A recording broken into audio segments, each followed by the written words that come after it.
चलो एवरीवन ध्यान दो, आज हम लोग वापस से एक बार देखेंगे direct indirect speech.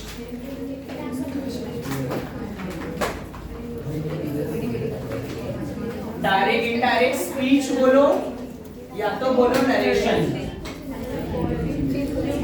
Narration word का मतलब क्या है, कोई बता सकता है? कोई बात बताना या बोलना।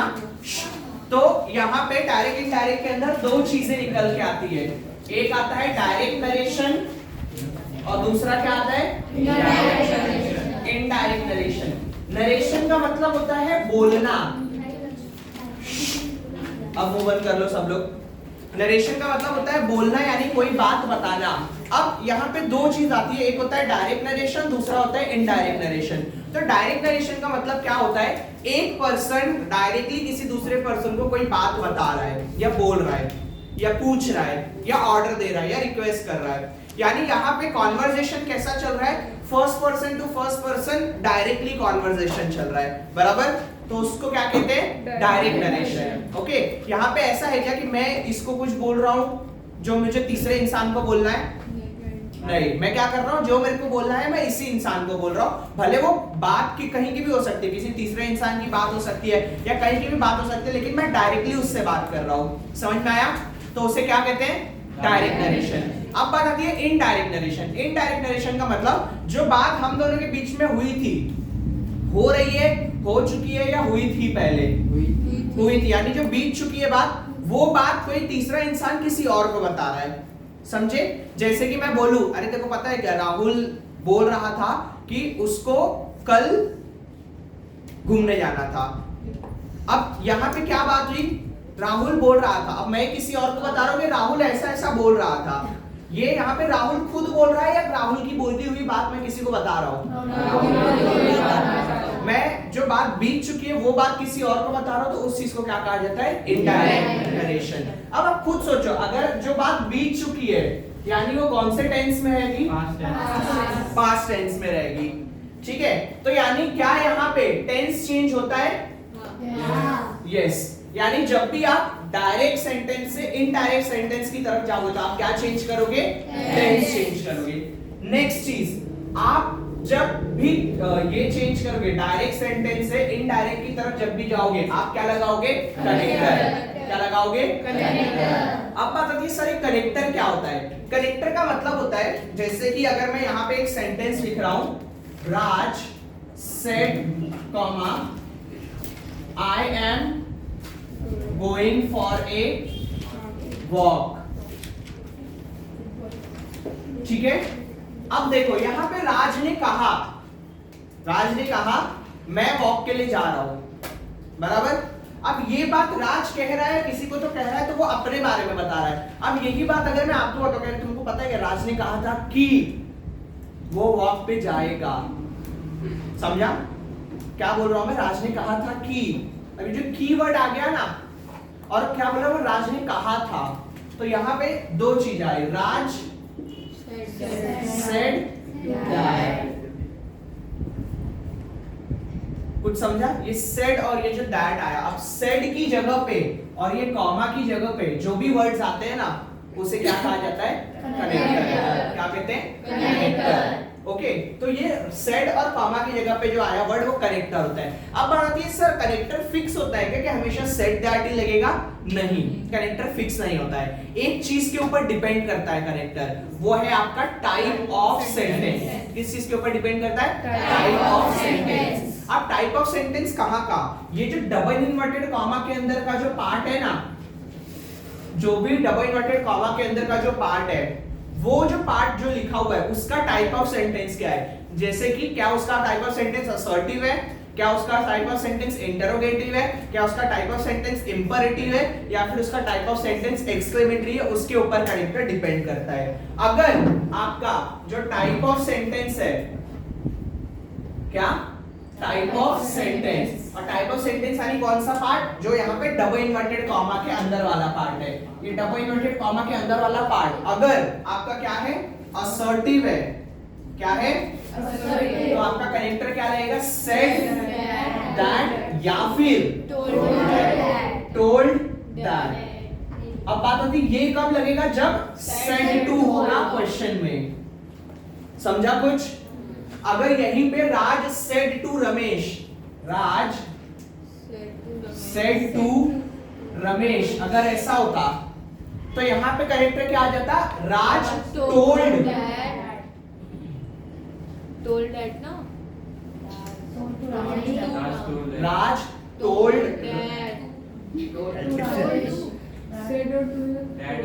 बताओ,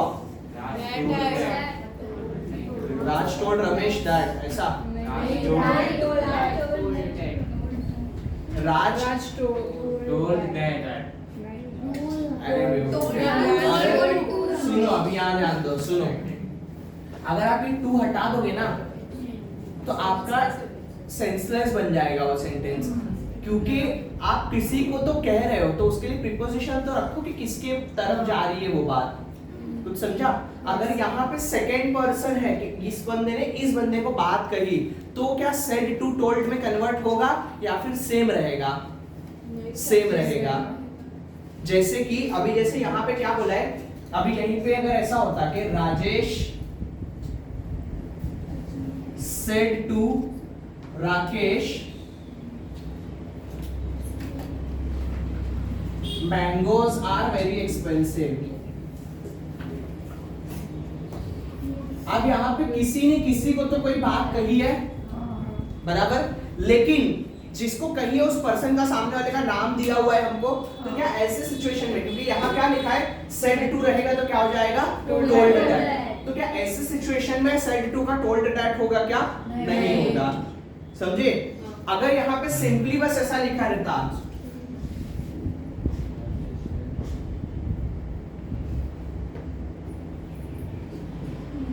और फिर पार्ट आती है तो यहाँ पे क्या हो जाता? टोल्ड होता। ओके, थोड़ा कुछ समझ रहा है? ठीक है, तो वहां पे जब ऐसा सिचुएशन जब एक पर्सन तो दूसरे पर्सन पे जा रहा है तो आप सेड टू का टोल्ड नहीं करोगे, वहां पे क्या रहेगा आपका? सेड टू का सेड टू ही रहेगा।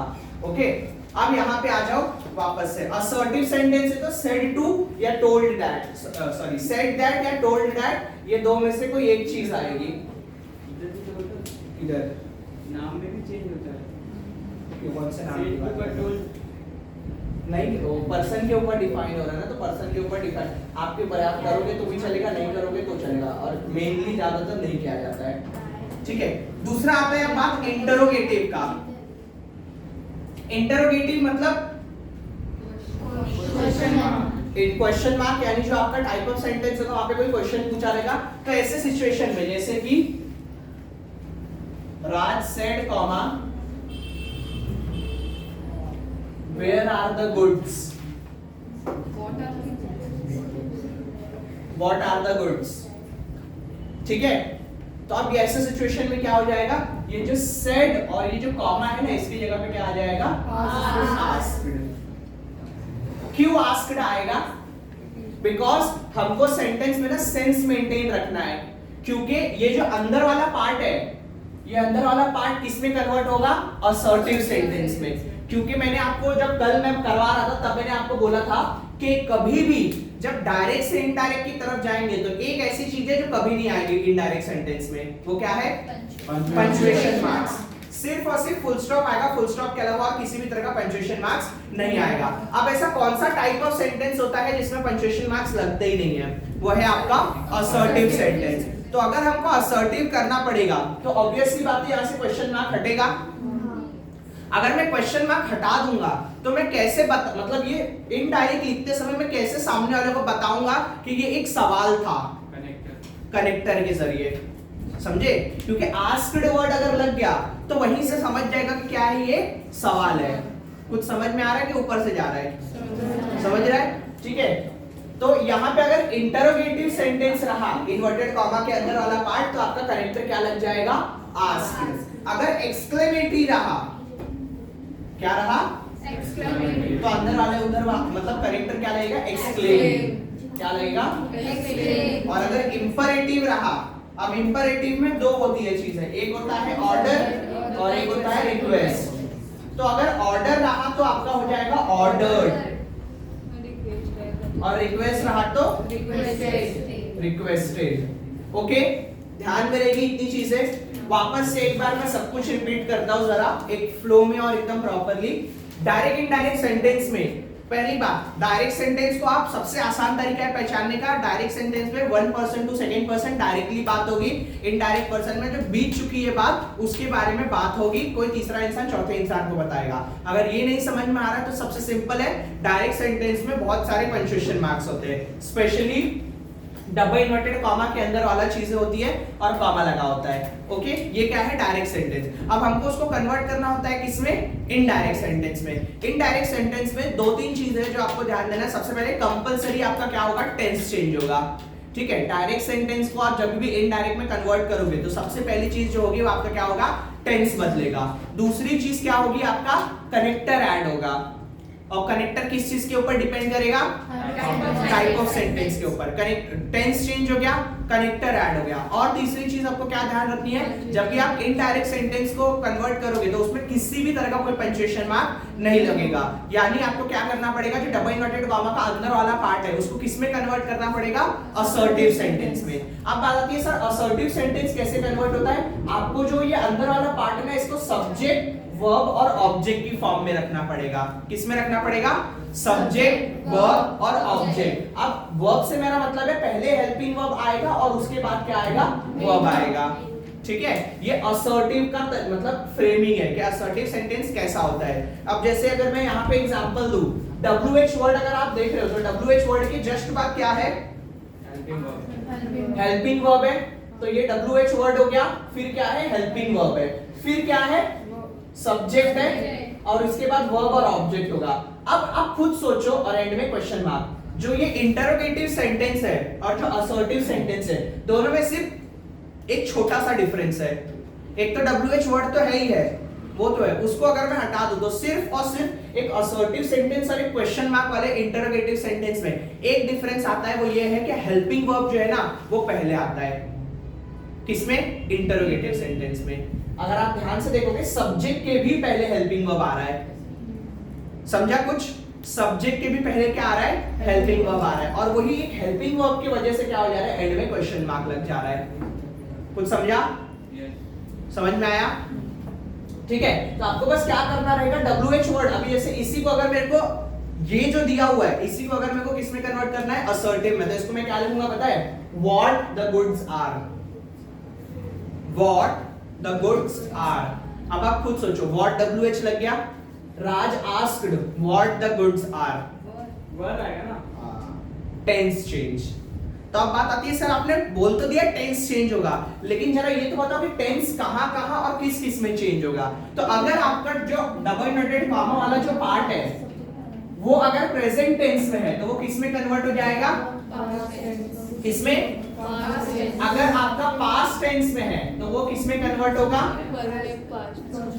सॉरी, अगर आपका प्रेजेंट टेंस है तो वो किस में कन्वर्ट होगा, पास्ट टेंस। सिंपल प्रेजेंट है तो सिंपल पास्ट, प्रेजेंट कंटीन्यूअस है तो पास्ट कंटीन्यूअस, प्रेजेंट परफेक्ट है तो पास्ट परफेक्ट। और वो जो टेंस वाला चीज है वो कहां के लिए चेंज होगा, सिर्फ और सिर्फ जो डबल इन्वर्टेड कॉमा के अंदर वाला पार्ट है ना उसके लिए। टेंस जब चेंज होता है तो कौन कौन सी दो चीजें चेंज होती है, हेल्पिंग वर्ब और मेन वर्ब। यानी जब आप यहाँ पे टेंस चेंज करोगे ना तो आप सिर्फ दो चीजें बदलोगे, एक तो हेल्पिंग वर्ब और दूसरा मेन वर्ब। अब जैसे यहाँ पे देखोगे तो व्हाट द गुड्स आर मैंने बोला था, आप लोगों ने खुद ही बोल दिया वर्ब, क्योंकि आपने क्या चेंज किया, हेल्पिंग वर्ब चेंज किया। क्या वहां पे वर्ब है कहीं पे, तो क्या हम वर्ब चेंज कर सकते हैं, नहीं कर सकते। कुछ समझा, दिमाग में जा रहा है। ठीक है, एक और बात, जब भी हम डायरेक्ट से इनडायरेक्ट में जाते हैं तो सबसे पहली चीज क्या बदलती है, टेंस चेंज होता है। सबसे पहले क्या चेंज होता है, टेंस चेंज होता है। दूसरी चीज कंपलसरीली आपके ये मतलब जो पंक्चुएशन मार्क्स होते हैं वो सारे पंक्चुएशन मार्क्स क्या होते हैं, हट जाते हैं, और आपका जो वर्ड है मतलब जो टाइप ऑफ सेंटेंस है वो किस में कन्वर्ट हो जाता है, असर्टिव में। ओके उसके बाद आपका एक कनेक्टर लगता है। कनेक्टर किस चीज के ऊपर डिपेंड करता है?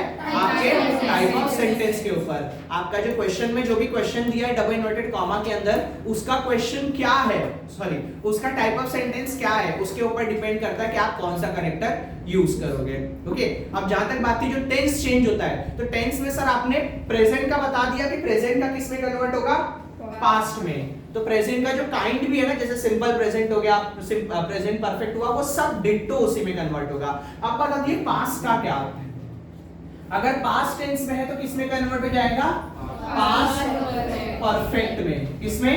Past perfect. यानी सिंपल पास्ट रहा तो पास्ट परफेक्ट, अगर प्रेजेंट सॉरी पास्ट परफेक्ट रहा तो पास्ट परफेक्ट, अगर पास्ट कंटीन्यूअस रहा तो पास्ट परफेक्ट। ठीक है, यानी पास्ट टेंस में जो भी है वो परफेक्शन की तरफ जाएगा, यानी परफेक्ट टेंस में, और पास्ट का पास्ट में ही। ओके अब बात आती है फ्यूचर की। तो फ्यूचर का चेंज होगा फ्यूचर कंडीशनल। किसमें? फ्यूचर कंडीशनल, यानी विल का वुड और शैल का शुड। बस इतना सही चेंज है और कुछ भी चेंज नहीं है। विल का वुड, शैल का शुड। ओके इसके अलावा कोई भी चेंज नहीं है। ठीक है अभी आप जो चाहो यहाँ से लिख सकते हो, बाकी कल भी मोस्टली लोगों ने लिख लिया था। ठीक है जस्ट मैं कल रिकॉल करवा रहा था। समझ गया इतनी चीजें? किसको कुछ डाउट? अभी देखो भले अगर आपको थोड़ा बहुत डाउट बचा भी रहेगा तो जैसे जैसे मैं क्वेश्चंस आगे करेंगे ना हम लोग, वैसे वैसे हम क्या करेंगे वहां पे वो सारी चीजें रिपीट होती जाएगी। खाली आपको डायरेक्ट से इनडायरेक्ट में क्या चीजें ध्यान देनी है? 3-4 चीजें। सबसे पहले टेंस चेंज, दूसरी चीज सारा एक्सक्लेमेशन मार्क हटाना। सब एक्सक्लेमेशन मार्क हटाने के लिए आपको क्या करना पड़ेगा? जो भी सेंटेंस है डबल इन्वर्टेड कॉमा के अंदर उसको असर्टिव में कन्वर्ट करना पड़ेगा। नेक्स्ट एक चीज आपको ये ध्यान देना पड़ेगा कि आप कौन सा कनेक्टर यूज कर रहे हो। ठीक है कनेक्टर का प्रॉपरली यूज करना। ओके और एक और चीज रह गई थी, वो है प्रोनाउन। प्रोनाउन जैसे कि अभी यहाँ पे जो सेंटेंस है, मिटा दिया क्या मैंने? जैसे मैं यहाँ पे एक सेंटेंस लिखता हूं, राज said, I am writing a poem। अब आप खुद देखो यहाँ पे कौन बोल रहा है? और किसके बारे में बोल रहा है? वो अपने बारे में। और उसके लिए खुद के बारे में बोलने के लिए उसने कौन सा वर्ड यूज किया है? आई का वर्ड यूज किया। अब आप खुद सोचो, ये राज किसी सामने वाले इंसान को बोल रहा है, तो उसने बोला कि मैं ये काम कर रहा हूं। अब ये बात अगर मैं हिंदी में ही बोलता हूं और मैं कोई थर्ड पर्सन हूं, मैंने सुना था, तो मैं अगर ऐसे बोलूंगा कि राज ने कहा था कि मैं पोयम लिख रहा हूं, राज ने कहा कि मैं पोयम लिख रहा हूं। अब यहाँ पे अगर मैं वर्ड यूज कर लूंगा तो वो राज के लिए होगा कि मेरे लिए होगा? मेरे लिए हो जाएगा। तो इसीलिए यहाँ पे मेरे को राज के लिए कोई वर्ड यूज करना पड़ेगा। राज ने कहा कि वो पोयम लिख रहा है। वो, अब वो यानी कौन? राज की बात हो रही है। अब आप राज का नाम यूज कर सकते हो वहां पे आई की जगह पे, या फिर राज के लिए कोई प्रोनाउन यूज कर सकते हो। ओके हम सेंटेंस में कभी भी नाम बार बार नहीं यूज करते। हम लोगों ने ये बचपन में पार्ट्स ऑफ स्पीच करते हुए सीखा था कि नाम, एक ही इंसान के बारे में बात हो रही है तो उसका नाम बस एक बार लो, बाकी जगहों पे हर बार उसके लिए प्रोनाउन यूज करो। समझे? तो यहाँ पे इसके लिए राज एक मेल है, तो इसके लिए आई की जगह पे क्या यूज होगा? ही। यानी आप जब भी डबल इन्वर्टेड कॉमा का जो पार्ट है वहां पे जब कुछ चेंजेस करने जाओगे तो आपको उसके सब्जेक्ट पे ध्यान देना पड़ेगा। किस पे? सब्जेक्ट पे। आपको देखना पड़ेगा कि सब्जेक्ट कौन है और उसके हिसाब से सब्जेक्ट के लिए प्रोनाउंस यूज करने पड़ेंगे। ओके इतना थोड़ी बहुत चीजें समझ में आई? चलो यहां से जो लिखना है आप लोग लिख लो, फिर मैं क्वेश्चन स्टार्ट कराता हूं थोड़ा।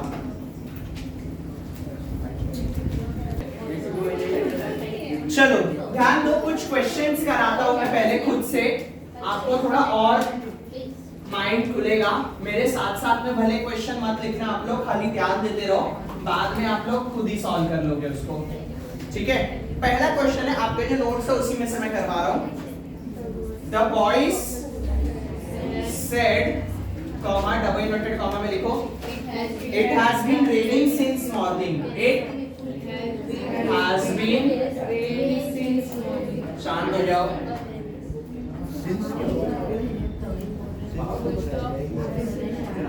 We can not play.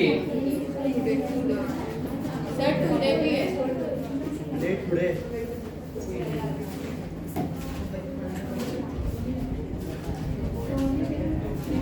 यहां ध्यान दो इस क्वेश्चन पे, इस क्वेश्चन पे ध्यान दो सभी लोग। कुछ कुछ चीजें एनालाइज करो जरा, जैसे कि सबसे पहले टेंस फाइंड आउट करो।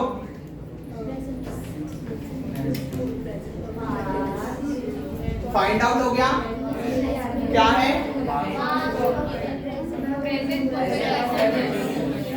कौन सा टेंस है? प्रेजेंट परफेक्ट कंटीन्यूअस है, यानी ये किसमें कन्वर्ट हो जाएगा? Past perfect continuous. सबसे पहली चीज आपने एनालाइज कर ली हेल्पिंग वर्ब को देख के, हैज बीन है। प्रेजेंट परफेक्ट कंटीन्यूअस में और प्रेजेंट टेंस में कोई भी चीज होती है तो चेंज द वॉइस करते समय हम उसको पास्ट परफेक्ट कंटीन्यूअस में लेके जाएंगे, ठीक है? तो अब यहाँ पे एक चीज और ध्यान दो, आप लोगों ने टेंस फाइंड आउट करके उसके लिए कन्वर्जन ढूंढ लिया। दूसरी चीज एनालाइज करो टाइप ऑफ सेंटेंस। असर्टिव है बिकॉज क्वेश्चन नहीं है तो इंट्रोगेटिव तो होगा नहीं, क्वेश्चन मार्क नहीं है तो, एक्सक्लेमेशन मार्क नहीं है तो एक्सक्लेमेटरी भी नहीं होगा, और किसी को ऑर्डर रिक्वेस्ट कुछ नहीं मिल रहा है तो यहाँ पे इंपरेटिव भी नहीं होगा, तो बच्चा असर्टिव। तो असर्टिव चेंज करना रहेगा क्या किसी में? नहीं। तो वो वाला तो खत्म हो गया कि अपने को डबल इनवर्टेड कॉमा वाला पार्ट आंसर में यानी इनडायरेक्ट सेंटेंस में अपने को क्या रखना पड़ता था? असर्टिव में। तो यहाँ पे ऑलरेडी असर्टिव में तो असर्टिव में ही रहेगा। नेक्स्ट चीज कनेक्टर फाइंड आउट करना है, बिकॉज अपने को पता चल गया कि असर्टिव है तो कनेक्टर क्या लगेगा? Said that. तो यहाँ पे पहले तो मैं लिखता हूं द बॉयज सेड दैट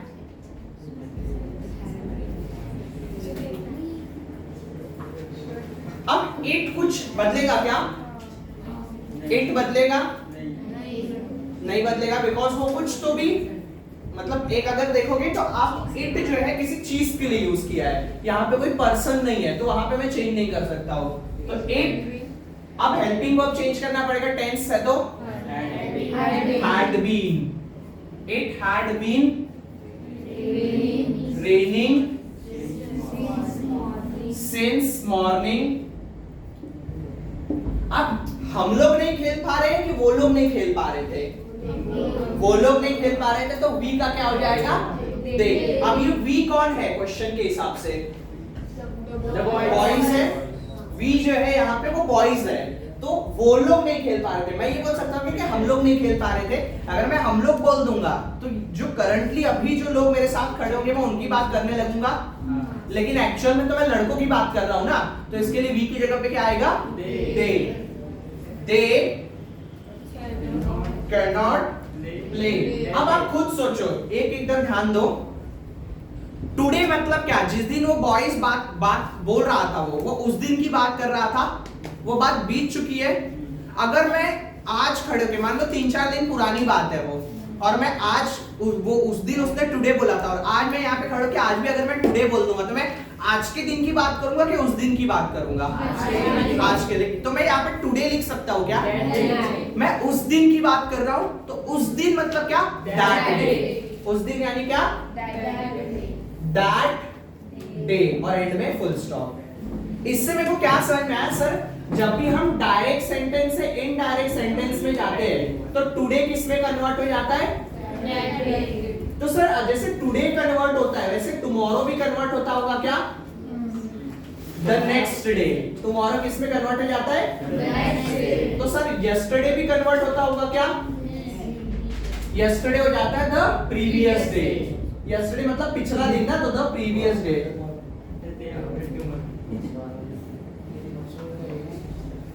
ठीक है, समझा? चलो ये क्वेश्चन जिसको लिखना है लिख लो, फिर नेक्स्ट क्वेश्चन पे चलते हैं।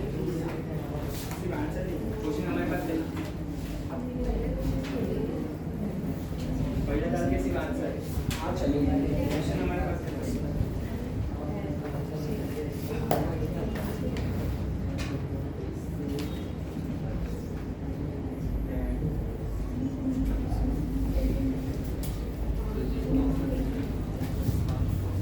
सीधा आंसर लिख लो, क्वेश्चन लिखने की जरूरत नहीं है।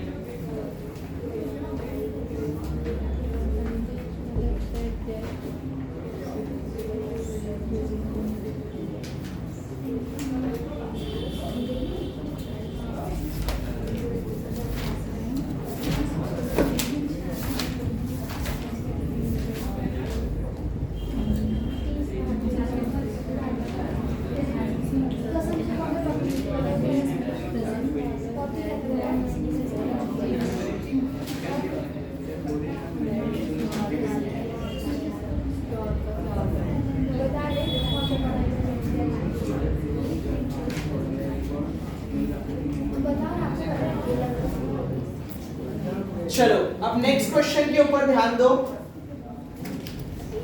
नेक्स्ट क्वेश्चन अगर आप देखोगे तो यहाँ पे आपको लिखा हुआ है अंजन्स मदर सेड कॉमा फिर डबल इनवर्टेड कॉमा में या father has left for Mumbai. क्या ये डायरेक्ट सेंटेंस है या इनडायरेक्ट सेंटेंस है? डायरेक्ट सेंटेंस है। ओके अच्छा मेरे को सेंटेंस पढ़ के आप ये बता सकते हो क्या कि कौन किसको बोल रहा है?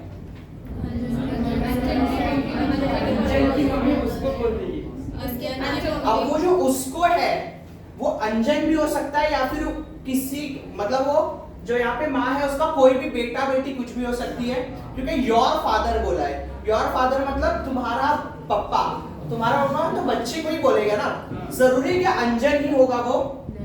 कोई और बच्चा भी हो सकता है। ठीक है तो हम कभी भी ऐसा मत सोचना कि जिसका नाम दिया है वही हमेशा होगा।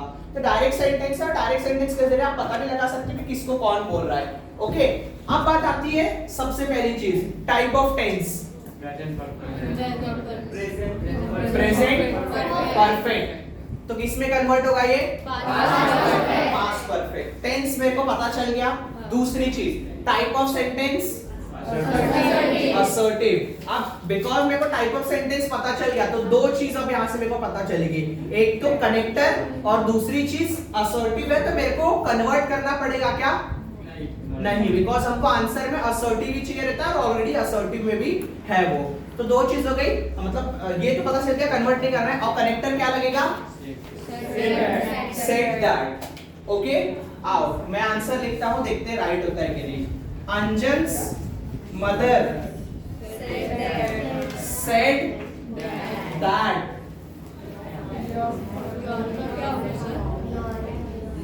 बताओ अब देखो योर लिख सकता हो क्या? क्योंकि योर किसके लिए आया है?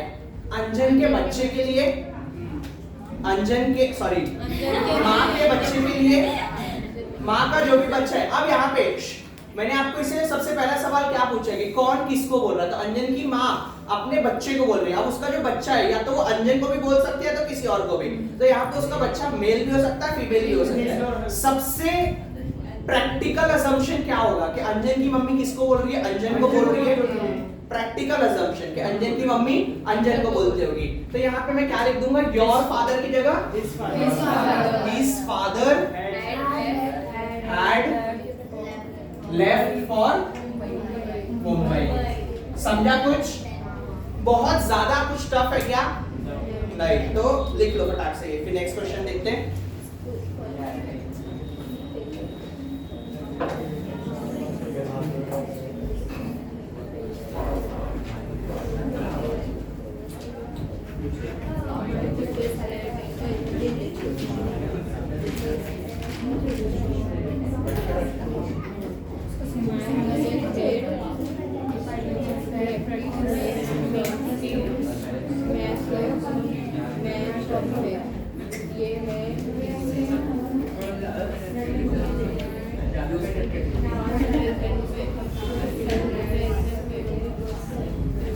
हो गया। नेक्स्ट क्वेश्चन देखो जरा। अभी तक हम लोगों ने क्या सीखा? सबसे पहले हम क्या करते थे? टेंस पहचानते थे। जरा टेंस पहचानो। सिंपल प्रेजेंट क्योंकि हेल्पिंग वर्ब है ही नहीं। दूसरा ऑप्शन बचता है मेन वर्ब के पास जाओ, वर्ब का पहला फॉर्म दिख रहा है और वहां पे एस लगा है तो उससे भी। और हम क्या कर देते थे? टेंस चेंज कर देते थे। लेकिन अब पता है एक ही ऐसा सिचुएशन है जहां पे आप टेंस आइडेंटिफाई तो करोगे लेकिन टेंस चेंज नहीं करोगे। कौन सा सिचुएशन पता है? जब आपका डबल इनवर्टेड कॉमा के अंदर का पार्ट ना एक यूनिवर्सल ट्रूथ होगा। क्या होगा वो? Universal. Universal truth. अब बात आती है सर यूनिवर्सल ट्रूथ का मतलब क्या होता है? यूनिवर्सल ट्रूथ का मतलब ये होता है जो चीज झुटलाई नहीं जा सकती है, जैसे कि आपके प्रोवर्ब्स, जितने भी प्रोवर्ब्स होते हैं ये सब क्या है? यूनिवर्सल ट्रूथ है। प्रोवर्ब्स मतलब जैसे कि क्या बोलते हैं उसको? Good thoughts. गुड थॉट्स जो होते हैं वो सारे, एक्सपांशन ऑफ आइडिया के लिए जो वर्ड लाइंस यूज करते हैं वो सब कुछ यूनिवर्सल ट्रूथ है।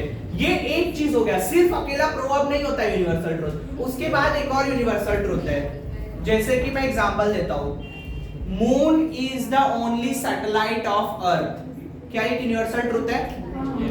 Natural satellite. हाँ, moon is the only natural satellite of earth. एक सेकंड